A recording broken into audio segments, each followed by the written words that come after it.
မင်္ဂလာပါရှင်ဒီနေ့မှာကျွန်မပညာဌာန reading လေးတစ်ခုအနေပြန်လည်ကြိုဆိုလိုက်ပါတယ်အခုပြချပေးမယ့်အကြောင်းအရာကတော့ပုံမှန်တင်ပြနေကြ reading လေးတစ်ခုဖြစ်တဲ့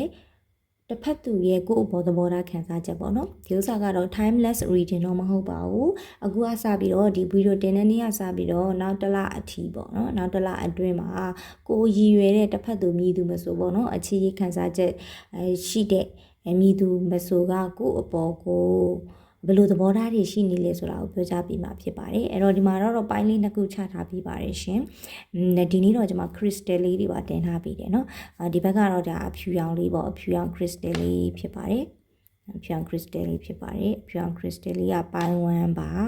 နော်ပိုင်း1မှာနားလေးဒါလေးပေါ့နော်ပိုင်း1ပါဒီဘက်ကဒါလေးကတော့ပိုင်း2ပေါ့နော်ပိုင်း2ပါ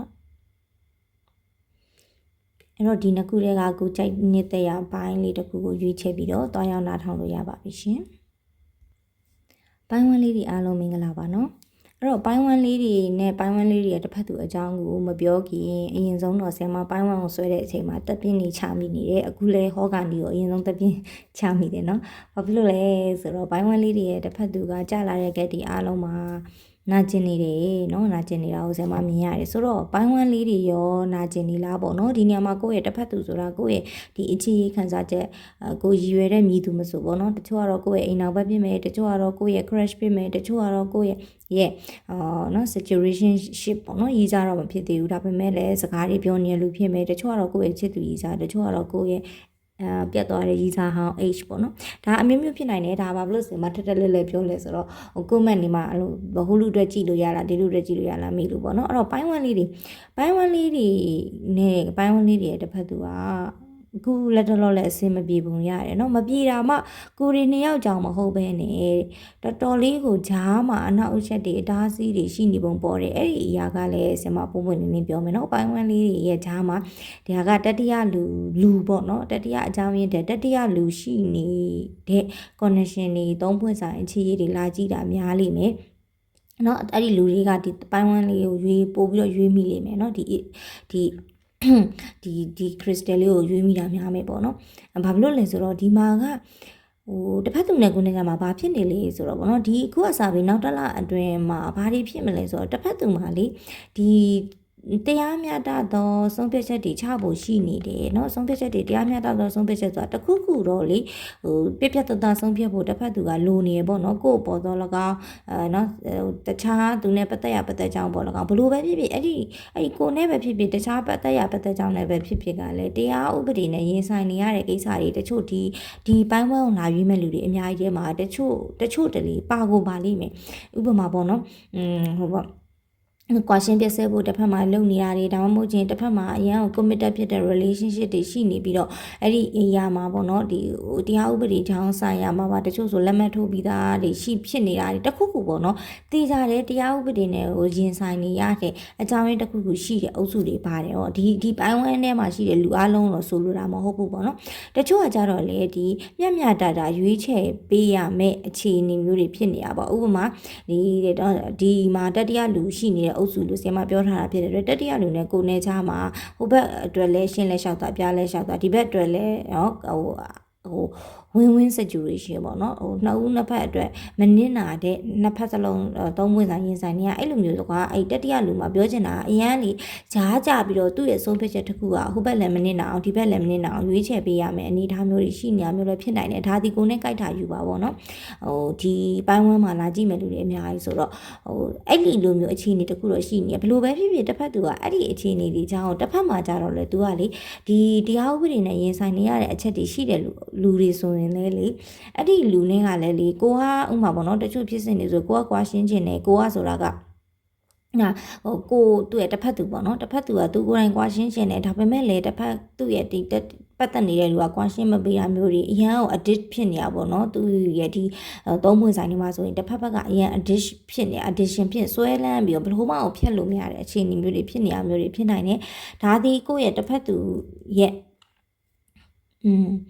energy လို့ပဲဆရာမခံစားရတယ်เนาะတစ်ဖက်သူဘက်မှာတက်ဒီမှာ3ပွင့်ဆိုင်အခြေဖြစ်နေတာတောင်မှတစ်ဖက်သူဘက်မှာရှိနေရလို့ဆရာမပို့ပြီးတော့ခံစားနေရတယ်ဆိုတော့အဲ့မှာသူဒီဒီကိုယ့်ဘောသဘောထားဆိုတော့အဲ့ဒီမှာဒါပေမဲ့လည်းသူဒီတစ်ဖက်မှာလည်းအဲ့လိုဆွဲလန်းနေတယ်လို့ကိုနဲ့ကြတော့လည်းဖြတ်နိုင်တာဆိုတော့မဖြတ်နိုင်ဘူးပေါ့เนาะဘလောက်ပဲအခုချိန်မှာကိုနဲ့စကားပဲပြောမပြောကိုနဲ့ break up ပဲဖြစ်နေဘလို့အချင်းနေပဲဖြစ်သူစိတ်ထဲမှာကိုရှိလားဆိုရှိတယ်ကိုကိုလည်းယတိပြက်နိုင်လားဆိုမပြတ်နိုင်ဘူးအဲ့ဒီအချင်းတွေသူစိတ်ထဲမှာတွေ့ရတယ်เนาะဒါပေမဲ့လည်းသူဒီကိုကိုချစ်ကြောင်ကြိုက်ကြောင်မင်းကိုမပြတ်နိုင်ပါဘူးမင်းကိုလည်းဘလို့သဘောထားပါတယ်ဆိုတာမျိုးတွေလည်းဒီတစ်ဖက်သူကယောက်ျားလေးပဲဖြစ်မိန်းကလေးပဲဖြစ်ဘလို့မျိုးကြားမှာအမျိုးသားပဲဖြစ်ပေါ့နော်ကိုစီကိုလာပြောမလားဆိုရင်လည်းလုံးဝအုံဆုံးတရားရခိုင်တော့သူ့ရဲ့ခန်းစားချက်တွေကိုချပြနေဦးမယ်လို့မမြင်သေးဘူးဒါသည်အခုကစားပြောနောက်ရက်30အတွင်းမှာဖြစ်လာမယ့်ခန်းစားချက်တွေပေါ့နော်အရင်တုန်းကလည်းသူအဲ့လိုမျိုးသဘောထားတွေရှိပုံပဲအခုဒီတလအတွင်းမှာねအဲ့ဒီလိုမျိုးကြီးဆက်ရှိနေဦးမှာသူကဘာဖြစ်လို့ဆိုတော့သူ့ဘက်မှာအရင်အကျက်တက်ဖြစ်နေရမျိုးတွေတွေ့ရတယ်ဒါကြောင့်သူ့ရဲ့ခန်းစားချက်အကုန်လုံးကိုချပြမှာမဟုတ်ဘူးနောက်တစ်ခုကကြတော့အဲ့ဒီလိုမျိုးသူအဲ့ဒီခုအပေါ်ကရှိတဲ့သုံးကက်အရာဖြစ်နေတဲ့ပုံစံအရာသူဒီဒါအဲ့ဒီခံစားချက်တွေအဲ့ဒီအခြေအနေတွေကြောင့်သူရောအဆင်ပြေနေလားဆိုမပြေနေဘူးနာကျင်နေရတယ်ဒါပေမဲ့ဒီနာကျင်မှုတည်တော့နှစ်ဖက်စလုံးအားလို့ဆရာမခံစားရတယ်ကိုဘက်ကောပေါ့နော်သူ့ဘက်ကောဒီတစ်ဖက်သူဘက်ကောကိုဒီပိုင်းဝမ်းလေးတွေရောပေါ့နော်အဲ့လိုခံစားချက်အရင်တော်နာနာကျင်နေလေအရှိပိုင်းမှာလည်းဖြတ်ကျော်နေရတယ်အခုလည်းဆက်ပြီးဖြတ်ကျော်ရလေအောင်မယ်ဘာလို့လဲဆိုတော့ဒီနှစ်ယောက်ရဲ့ခြားမှာအဲ့လို toxic spit connection ရှိနေတာကွာနော်ဆရာမထားတော့ဘယ်လိုခံစားရလဲဆိုတော့လေကိုနဲ့သူနဲ့က toxic connection တွေကိုဖြတ်တန်းနေရတယ်လို့တော့မမြင်ဘူးဒီ karmic relationship ဆိုတာသူနဲ့ကိုနဲ့ကိုရည်ရွယ်တာမဟုတ်ဘဲနဲ့သူ့ဘက်မှာအရန် toxic ဆန်တဲ့ relationship တစ်ခုအနှောင်ဖွဲ့တစ်ခုအဆက်အသွယ်တစ်ခုရှိနေရပါတော့အဲ့လိုပုံစံမျိုးလို့ဆရာမပို့ပြီးတော့ဆရာမ intuition ရခံစားမိတယ်ဆိုတော့အဲ့ဒီအရာတွေပေါ့နော်ဆိုတော့ကိုယ့်ဘက်ကကြည့်မယ်ဆိုရင်လေကိုဒီပေါ့နော်ဒီကိုယ့်ရဲ့ connection ဒီအတိတ်ဘဝကရည်စက်တွေပါလာလို့ဆုံတွေ့ရတဲ့ connection ဖြစ်စီအောင်တော့အခုချိန်မှာတော့ကာမစ်စာခဲ့တဲ့ရောက်နေလို့မြင်နေတာ connection ကကာမစ်လို့ပြောတာမဟုတ်ဘူးเนาะဒီအစိတ်တောက်ဖြစ်နေတဲ့အခြေအနေတစ်ခုကိုဖြတ်ကျော်နေရတယ်အဲ့ဒီဟာဒီလေကိုရီနီအောင်အစင်မပြေလို့ဖြစ်နေတာမဟုတ်ဘဲနဲ့ဒီ connection ကိုယ်တိုင်ကငကိုတွေကကိုအဲ့လိုပုံစံမျိုးတွေရှိနေတာဒါမှမဟုတ်ချင်း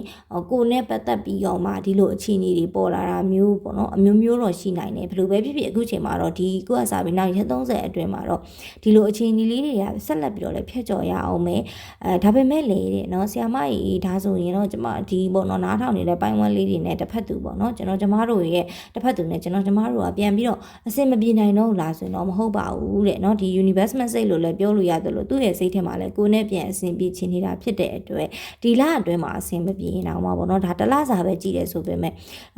ကျမခံစားမိတာကလေဒီတလအတွင်းမှာပြန်အစင်မပြေတဲ့လူတွေလည်းရှိနိုင်တယ်ဒါပေမဲ့နောက်လာရင်အထူးသဖြင့်တော့ပေါ့เนาะ9လပိုင်းလားလေရောက်ခါနီးတို့လားလေကြော်သွားတဲ့အချိန်မှာတို့လေတော့ပြန်အဆင်ပြေဖို့အစပြုလာတာတွေဒါမှမဟုတ်သူ့ဘက်ကနေပြောဒီလေသူ့ရဲ့ခန်းစားချက်တွေအကုန်ဖွင့်ရမှာပြောရင်တော့မှနည်းနည်းလေးအရေးမပြလာပြီးတော့ကိုယ့်ကိုပြန်ကမ်းလှမ်းလာတာမျိုးတွေတချို့ဆိုဒီမှာ no contact တွေပါလိမ့်မယ်အဲ့လိုလူတွေဆိုရင်ကိုယ့်စီကိုစာလေးတစ်ချောင်းတော့ပြန်လာပို့တာမျိုးတွေဘာလုပ်နေလဲပြန်ပြောတာမျိုးတွေသူ့ဘက်ကဘာဖြစ်ဆိုပြန်ပြီးတော့အဆင်ပြေချင်တာပေါ့နော်နောက်တစ်ခါကျတော့အခုချိန်မှာလည်းကိုယ့်ကိုစောင့်ကြည့်နေရမျိုးတွေရှိလိမ့်မယ်တစ်ဖက်သူကအဲ့တော့ပြောချင်တာဒီတလအတွင်းမှာပြန်ပြီးတော့နှစ်ယောက်သားအဆင်မပြေဘူးဆိုရင်တော့မှနောက်လာတွေမှာတော့အဆင်ပြေနိုင်ခြင်းရှိသေးတယ်လို့တော့ကျွန်မခံစားမိတယ်เนาะဆိုတော့ဒါကတော့ပိုင်းဝန်းနေအတွက်ပါအဲ့တော့ဒီ energy ကအရင်ကြီးမကောင်းဘူးဆိုပေမဲ့လေတချို့အခြေအနေတွေမှာကြောဖြတ်ဖို့လိုတာပဲဒီလိုကံကြမ္မာကဒီလိုအခြေအနေတွေပေးထားတာဖြစ်တဲ့အတွက်အားလုံးပဲစူးစမ်းပြီးတော့ကြောဖြတ်ကြပါအတိကတော့ဒီလိုအခြေဒီလိုအခြေအနေမျိုးရောက်နေပြီဆိုရင်လိုအပ်ဆုံးကတော့မိမိရဲ့စိတ်ကို healing လုပ်တာပေါ့နော် healing ဆိုတာကိုယ့်ရဲ့စိတ်ထန်ရာတွေကတော့ဒါမျိုးဖြစ်နေပြီဆိုအခုမြင်ရတယ်တစ်ဖက်သူရောဒီဘိုင်းဝမ်လေးတွေရောတော်တော်လေးကိုနာကျင်နေတာမျိုးမြင်ရတယ်ဒါကြောင့်အဲ့ဒီနာကျင်မှုတွေကိုအတက်နိုင်ဆုံးတက်တာအောင်เนาะပပျောက်သွားအောင်ကိုယ့်ရဲ့စိတ်တက်တာကြောင့်တွေကိုအတက်နိုင်ဆုံး healing လုပ်ပါလို့ဆရာမတော့ပြောချင်တယ်เนาะနောက်တစ်ခုကကြတော့အဲ့ဒီ healing နဲ့ပတ်သက်လို့လဲဆရာမgroup လေးလည်းဖွဲ့ထားသလိုသင်တန်းလေးတွေလည်းထပ်ဖွင့်ပေးပါအောင်မယ်ပထမသင်တန်းလေးလည်းဆရာမဖွင့်လက်စာတွေလည်းရှိသလို ဟာလဲဖွင့်ပြီးသွားတဲ့အတန်းတွေလည်းရှိတယ်ပေါ့နော်ဆိုတော့ထပ်ပြီးတော့လဲလာပြီးတော့ကန်လန်းတဲ့လူတွေရှိနေတော့ထပ်ပြီးတော့ဖွင့်ဖို့လဲစူးစမ်းပေးပါအောင်ဘာလို့လဲဆိုတော့ဒီလိုအခြေအနေတွေအဲ့လိုနာကျင်နေရတယ်မြင်ရင်လေအဲ့ဒီစိတ်ပိုင်းဆိုင်ရာအတွက်ကဒဏ်ရာတွေမသေးသွားစေချင်ဘူးပေါ့နော်တော်တော်လေးကိုစိတ်ပိုင်းဆိုင်ရာကအရေးကြီးတယ်ဆိုတော့အဲ့ဒီလိုမျိုးတွေ healing များများလုပ်နိုင်မှလဲကိုယ့်ရဲ့အခြေရေးမှာလဲရရအဆင်ပြေလာမှာဆိုတော့ဒါလေးတွေကလည်းလိုတယ်ပေါ့နော်နောက်တစ်ခါကျတော့ဒီက energy ကြိုက်တယ်ဆိုရင်တော့ထုံးစံအတိုင်းပဲတိတန့်လေးမေးမြန်းခြင်းတဲ့လူကတော့ဒီ page messenger တော့၎င်း YouTube ကကြည့်တဲ့လူဆိုရင်လည်းเนาะ Telegram တို့ Messenger တို့Messenger page link တွေကိုဒီဗီဒီယိုရဲ့အောက်မှာတင်ပေးထားတယ် channel မှာလည်းဖော်ပြပေးထားတယ်ဆက်သွယ်လို့ရတဲ့ဟာတွေဆိုတော့အဲ့ဒီကနေပြီးတော့တစင်လာရောက်ဆက်သွယ်ပြီးမေးမြန်းလို့ရပါတယ်လို့အားလုံးသိကြတဲ့အတိုင်းပဲဒီ reading ကတော့เนาะကျမရဲ့ page မှာတင်လိုက်တာအရင်လူကြီးများပြီးတော့ personal reading လဲတီးတန့် reading လဲအမေးအများဆုံးပေါ့เนาะ 5.2 package လေးဖြစ်ပါတယ်เนาะအမေ personal အတိအကျတော့တီးတန့်လေးပေါ့เนาะအချက်လက်လေးပေးပြောလာမေးရင်တော့ပို့ပြီးတော့ detail စုံစုံလေးနဲ့သိရတာပေါ့เนาะ detail လည်းအချက်ပါတယ်ဒီဥစ္စာကတော့ဒါ action မပါဘူးခန်းစားချက်ပဲဆိုတော့လေဟုတ်ကဲ့ပါရှင်အားလုံးပဲအဆဆရအားလုံးအဆင်ပြေကြပါစေเนาะနောက်ဘိုင်းတူလေးတွေရှိသွားလိုက်တော့မယ်เนาะဘိုင်းတူလေးတွေအားလုံးမင်္ဂလာပါရှင်ဘိုင်းတူလေးတွေပေါ့เนาะဒီ crystal လေးကိုရွေးထားတဲ့ဘိုင်းတူလေးတွေအတွက်တစ်ဖက်သူရဲ့ခန်းစားချက်သဘောထားကိုအခုကစားပြီးတော့ဒီတလအတွင်းမှာဘာတွေဖြစ်မလဲလို့ဟောကြားပေးရမယ်ဆိုရင်မဟောကြားခင်မှာပြောရမယ်ဆိုရင်တော့ပိုင်း1လေးတွေတက်စားရင်ပိုင်း2လေးတွေက healing ပို့ပြီးတော့လုံနိုင်နေတဲ့အုပ်စုလိုမြင်နေเนาะဘာဖြစ်လို့လဲဆိုတော့ energy ကဒီလမှာအရင်လတွေတည်းတော့ပိုကောင်းလာတာတွေ့ရတယ်အဲ့ဒါတွေတခုတော့သတင်း congratulation ပါလို့เนาะသတင်းပေးခြင်းပါတယ်ဘာလို့လဲဆိုတော့ပိုင်း1လေးတွေကတော့တော်တော်ခက်ခဲနေရတွေ့တယ်ဆက်ပြီးတော့လည်း healing တွေအများကြီးလုပ်ရလေဦးမယ်ပိုင်း2လေးတွေကတော့ဒီချိန်မှာပိုင်း2လေးတွေတစ်ဖက်သူကလေပိုင်း2လေးနဲ့အရင်အဆင်ပြေခြင်းနေတာအရင်ချစ်နေတာအရင်စိတ်ခံစားချက်ပြင်းပြနေအောင်တွေ့ရတယ်ဘာလို့လဲဆိုတော့သူ့ရဲ့အတွင်းစိတ်မှာဟိုကလေကိုတီသူအတွက်ရန်ကောင်းတယ်ကိုတီသူအတွက်ဘောနော်ဖူးစာရှင်ဖြစ်နိုင်တယ်ကိုတီသူအတွက်ကောင်းမွန်တယ်မိဘကောင်းလေးတွေစိုးမိတ် energy ရှိနိုင်တယ်အဲ့လိုမျိုးသူခံစားလာရပြီเนาะကိုတီသူအတွက် true love เนาะရှစ်စစ်ချမှန်တဲ့ချစ်တယ် right person ဖြစ်လောက်တယ်လို့ဒါသူ့စိတ်ထဲမှာထင်နေတာเนาะကိုနဲ့သူနဲ့ဒီရေးချီလက်တွဲပြရှင်လည်းဖြစ်မယ်လက်မတွဲပြရှင်လည်းမတွဲပြဘူးဒါပေမဲ့သူစိတ်ထဲမှာကအဲ့လိုမျိုးခံစားနေရတယ်ပေါ့နော်အဲ့လိုမျိုးခံစားနေရတယ်ပြီးတော့သူကိုယ့်ကိုချစ်တယ်နော်တော်တော်ချစ်တယ်ဒီမှာအခြေအနေကဘလို့အခြေအနေပဲဖြစ်နေပလေစေအခုမှ separation ဝင်နေတဲ့နှုတ်ခွန်းထက်သမားတွေဆိုရင်တော့တစ်ဖက်သူကကိုယ့်ကိုချစ်တယ်နော်ငါတခုကကြတော့သူကိုနဲ့ပြန်ပြီးတော့အဆင်ပြေခြင်းနဲ့ကိုနဲ့ရှေ့ကိုစိတ်နော်ရေးကြီးဆက်သွားခြင်းနဲ့ဒီမှာပေါ့နော်အဆင်မပြေနေတဲ့လူတွေဆိုရင်တော့မှကိုနဲ့ပြန်ပြီးတော့အဆင်ပြေခြင်းပြီးတော့အပြောင်းလဲတွေပြုလုပ်ချင်နေတာကိုမြင်နေသူစိတ်ကလေးဒီဒါသဘောထားခံစားချက်ကိုကြည့်တဲ့အခါမှာသူဒီကိုနဲ့ရှေ့ဆက်ပြီးတော့သွားခြင်းတာဖြစ်တဲ့အတွက်အပြောင်းလဲတွေသူပြုလုပ်ခြင်းနဲ့ရှေ့ဆက်ပြီးတော့လေအစ်စ်တွေကိုဖန်တီးခြင်းနဲ့နော်တချို့ဒီထဲမှာဆိုရင်ဒီပန်းတိုးကိုလာကြည့်တဲ့လူတွေအများကြီးဖြစ်တာဖြစ်တဲ့အတွက်တချို့ဒီထဲမှာကိုနဲ့အဆင်ပြေနေတဲ့လူတွေဆိုရင်လေဒီတက်ပူကောင်းတဲ့ memoryကိုလေးဖန်တီးခြင်းနဲ့ဥပမာပေါ့နော်ကိုနဲ့ခရီးမထွက်တဲ့လူဆိုလဲခရီးလေးတွေထွက်ကြည့်ခြင်းနဲ့ခရီးလေးတွေသွားခြင်းနဲ့ short trip လေးတွေပဲဖြစ်ပေါ့အဲ့ဒီခံစားချက်တွေရှိနေဘာဖြစ်လို့ဆိုတော့သူအခုအချိန်မှလေးသူကကိုအရန်ချစ်နေတာပေါ့နော်အရင်တုန်းကလည်းချစ်တယ်ဒါပေမဲ့အခုချိန်မှသူကိုချစ်ကြောင်းနေပိုသေးကြလာတော့ကိုနဲ့ကိုလေးအဲ့လို romantic ဘယ်လိုပြောမလဲအဲ့လို romantic အနေထားတွေကိုသူဖန်တီးကျင်နေတာပေါ့နော်မှတ်ဉာဏ်အသစ်တွေကောင်းမွန်တဲ့မှတ်ဉာဏ်အသစ်တွေသူဖန်တီးကျင်နေတာဒါကြောင့်လည်းကောင်းမွန်တဲ့မှတ်ဉာဏ်ဆိုတာတဲ့ကောင်းမွန်တဲ့အမှတ်တရားတွေသူဖန်တီးကျင်နေတာပေါ့နော်ဒါအဆင်ပြေနေတဲ့လူတွေအတွက်အဆင်မပြေနေတဲ့လူတွေဆိုရင်လည်းကိုနဲ့ရှေ့ကိုရှေ့ဆက်ချင်လို့ငကိုတုံးကအဆင်မပြေခဲ့တာလွတ်ချထားပြီးတော့ပြန်ပြီးအဆင်ပြေချင်တာပေါ့နော်အဲ့ဒီဟာတွေတွေ့ရတယ်အဲ့တော့သူ့ဘက်ကအပြောင်းလဲတွေလှုပ်ချင်စိတ်တွေရှိနေတယ်ဆိုတော့အပြောင်းလဲတွေတကယ်ဒီတလအတွင်းမှာလှုပ်လာမလားလှုပ်မလာဘူးလားဆိုတာကတော့တီးတန့် reading ပေးကြည့်မှာပဲသိမယ်ပေါ့နော်ဒီမှာကတော့သဘောထားပဲတီးတန့်ကြည့်တာဆိုတော့သူစိတ်ထဲမှာတော့ကိုယ်စီပြန်လာခြင်းနေပြီကိုနဲ့ဒီတက်ပူကောင်းတဲ့အပြောင်းလဲတွေပြုလုပ်ခြင်းနေနော်ဒါသူရဲ့စိတ်တခုရှိတာကတော့နော်တခုရှိတာတော့ဒါပေမဲ့အဲ့လိုမျိုးသူ့ရဲ့ခံစားချက်တွေရှိနေပေမဲ့ဒီ connection ကအလုံးစုံအဆင်ပြေနေရလားဆိုတော့မဟုတ်ဘူးဒီ connection ချားမှာ energy ရှိတယ်တခုခုတော့ရှိတယ်တချို့ဆိုရင်တော့ဒါဒီကိုနဲ့သူနဲ့ကြမှာအနှောက်အယှက်တွေရှိနေတာပေါ့နော်အဲ့ဒီအနှောက်အယှက်တွေအမျိုးမျိုးဖြစ်နိုင်တယ်တချို့ဆိုရင်မိတ်ဆွေတငယ်ချင်းအပေါင်းအသင်းတွေအနှောက်အယှက်နေတာတချို့ဆိုရင်တတိယလူတွေအနှောက်အယှက်နေတာတချို့ဆိုရင်မိသားစုကအနှောက်အယှက်နေတာတခုခုတော့ရှိတယ်ပြောချင်တာဒီလိုမျိုးခံစားချက်အရင်ကောင်းနေတယ်ကိုနဲ့လည်းရှေ့ဆက်ချင်တယ်ကိုနဲ့အဆင်မပြေ ပြေတဲ့လူတွေဆိုရင်တော့မှဒီလိုမျိုးတတိယအကြောင်းရင်းတွေကြောင့်အဆင်မပြေဖြစ်သွားတာအခုထိလည်းအဲ့ဒီတတိယအကြောင်းရင်းတွေရှိနေသေးလားဆရာမဆိုရင်တော့ yes ရှိနေသေးတယ်နော်ရှိနေသေးတယ်ဒါပေမဲ့လည်း तू ကပြန်အဆင်ပြေဖို့ကြိုးစားခြင်းနဲ့ဒါကြောင့်တဲ့နော်သူစိတ်ထဲမှာလေနော်မင်းနဲ့ငါနဲ့ရှေ့ဆက်ကြရအောင်တဲ့နော်မင်းရဲ့နှလုံးသားလေးတွေကိုဖွင့်ရပြီးတော့ငါရဲ့အချစ်တွေကိုပေါ့နော်လုံးလုံးကြုံစိတ်ချစွာနဲ့ရဲရဲဝံ့ဝံ့ဟိုစိတ်တန်လက်ခံပေးပါလားပေါ့နော်မင်းရှိရာအချစ်တွေကိုလည်းအဲ့လိုပေးဖို့ပေါ့နော်သူဖွင့်ပြောဖို့လို့ဒါမှမဟုတ်ချင်းကိုယ်စိတ်ထဲမှာချစ်ကြအောင်လဲသူကသိတယ်လေနော်သိတော့ဒါဒီကြားမှမရွေးပေါ့နော်ဟိုမိန်းကလေးခုနားထောင်နေတဲ့လူကမိန်းကလေးဆိုရင်တော့မှကိုယ့်ရှိမှရှိတဲ့အချစ်တွေကိုလို့မြုံမထားပဲနဲ့ပေါ့နော်ဟိုဖွင့်ရပေးပါလားပေါ့နော်အခုထက်ပိုပြီးတော့ငါတို့အဆင်ပြေအောင်ရှေ့ဆက်သွားပြီးတော့နောက်တစ်ဆင့်တချို့ဆိုဒီမှာလေအဲ့လိုအခြေအနေတွေအန်ရင်ရှိရဲ့အခြေအနေတွေဖြစ်နေလို့မကြဒီမကြဖြစ်နေတဲ့အခြေအနေတွေ situationship တွေပါနေတော့မှနောက်တစ်ဆင့်တက်ချင်တယ်ကွာနောက်တစ်ဆင့်တက်ဖို့အတွက်ကိုယ့်ဘက်ကလည်းဖွင့်ပေးမှရမယ်သူ့ဘက်ကလည်းနှလုံးသားကိုဖွင့်ပေးမယ်ကိုယ့်ဘက်ကလည်းနှလုံးသားတကားကိုဖွင့်ပေးပါပေါ့နော်ရွှေရင်တကားကိုပိတ်မထားပါနဲ့လို့ပြောချင်နေတာအဲ့ဒီဟာကြီးလည်းပါတယ်အဲ့တော့ဒီမှာအများကြီးပဲခံစားရတယ်ဒီတစ်ပိုင်းတူမဟုတ် single တွေလည်းရွေးမိလိမ့်မယ်ဒါပေမဲ့ single တော့တီးတန့်မဟုတ်ဘူးကိုယ်နဲ့ပတ်သက်နေတဲ့လူရှိကိုရှိတယ်အဲ့ဒီလူတွေပို့ပြီးတော့ရွေးမိလိမ့်မယ်ပေါ့နော်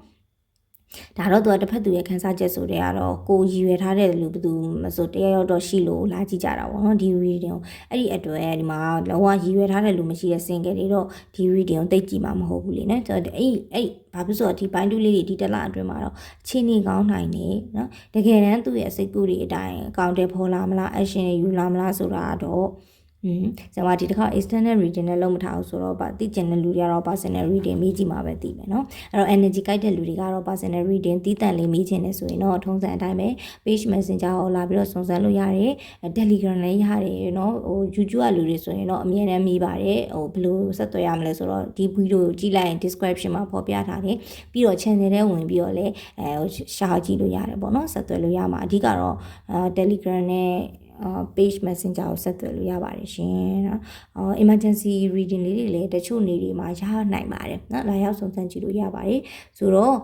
အားလုံးပဲအဆင်ပြေကြပါစေเนาะဒီမှာပဲပညာဒါန reading လေးကိုဒီလအတွက်ကိုရနာလိုက်ပါမယ်ဒါကတော့ timeless reading မဟုတ်တာဖြစ်တဲ့အတွက်တစ်လအတွင်းမှာသူ့ရဲ့သဘောထားခန်းစားချက်ဖြစ်တာဖြစ်တဲ့အတွက်နောက်လတွေကြာမှာပဲဘယ်လိုတွေပြောင်းလဲလာမလဲဆက်ပြီးကြည့်ကြပါမယ်ကျေးဇူးများပဲတင်ပါတယ်เนาะ